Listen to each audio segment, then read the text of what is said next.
JGod Gaming. In today's video, I wanted to focus on Destiny 2's Leviathan Raid Guide, specifically for the Royal Pools.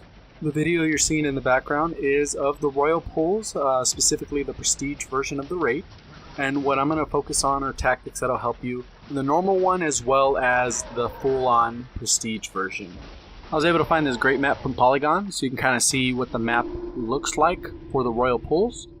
Pretty much you're going to have one person on Axes, one on Cup, one on the Hounds, and then also one on the Spears.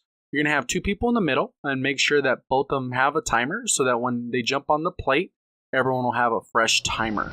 One of the people in the middle will jump on the plate at the same time as the four people on the corners, and the other one that doesn't have a plate will just go directly to the higher of the two Axes or the Cup, whichever side they're working. Once all 5 people jump on the plate, the activation will start, and then you'll head to the top one so that you can make sure you take out this bather that's spawning. One little tip is that the bathers spawn every 40 seconds, which becomes very important towards the second half of this once you switch. So I go ahead and take over this top plate on the left. You'll see Axes, and then the person I was with runs to the middle, grabs a retime refresh, and then heads down to the Beast. Once the person at Beast has someone to replace their spot, they're going to go ahead and run to the middle Sun, get a refresh timer, and then head to Axes on the top left. That'll give me an opportunity from Axes to actually pursue the middle, get an orb, and then go recover Beast. So right around this time is where all of the actual chains should lock up. The chains, if everyone stayed on their actual plate, should lock up around 100 seconds, which is the perfect time, because if you delay it any longer to make it to the 110 second mark, another bather will spawn. Since they spawn every 40 seconds, the first bather comes out at the bottom at around 30 seconds, then at 70 seconds, then it would be 110. So if you're able to complete the chains locking prior to the 110 mark, you won't get that extra bather. To maximize your time on the plate, you need to do 2 things. One is obviously stay on the plate, but if you have to step off the plate, you do have about 2 seconds before the chain changes direction. So just kind of keep on top of that. So if someone throws a grenade at you and you have to get out of the way, you can jump, evade for about 2 seconds, then you got to get back on the plate. Once the chains lock up, you'll be all able to head to the middle and start your damage phase on all the lanterns. Ideally, you want everyone to still have time, so if someone doesn't have time, they need to jump in the middle and grab that orb to refresh their timer.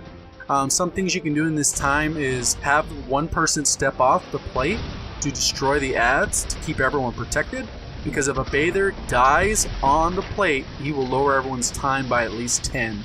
So ideally you'll want 2 people on ad control. One will do it first, and then the second person will be in the center, and then they'll rotate once the super's gone and the other person can't stay on ad control. So they'll swap out so that everyone stays protected and 5 people are doing damage at all times. Ideally, you should be able to clear it all in one phase, but if you're not, I'm going to show you a quick little picture showing you some of the changes that you'll have to look out for and one way to memorize where to go. If you were unable to one phase this, what will happen is there's going to be a scion that appears in the middle. You're going to have to melee him, but above him there's going to be a symbol. And what you're going to see is in this picture that I have on the screen is one way to memorize where everything's at. Change the name of the bottom too, just to make it a little bit easier. But if you start on the top left, you're going to see that A is for Axes, B is for Beast on the bottom, top right's going to be the Cups, and then bottom right is going to be Dudes. So you got A, B, C, D, and whoever's left without a symbol, they're going to stay in the middle. There should be 2 of them. They should grab that orb to refresh their timer, and then you're going to repeat the steps that we did in the beginning. And that's pretty much it. It's going to be a lot harder because you're going to be low on ammo. The bathers are going to be a little bit harder to kill, just because you're not going to have as much power ammo. You've used your supers, you've used your grenades. It's going to be a real struggle. So ideally you want to do it all in one phase because that just gets rid of that headache. But if you're unable to, this is the strategy you have to do. You have to run to those corners as quick as you can. That'll start the timer and start the rotation as quick as possible. Keep in mind that on top of all this, that 3 people are only allowed to die during the Prestige raid event. Because when you use a token to revive somebody, they lose their token for dying. So only 3 people can die, and only 3 people can revive total.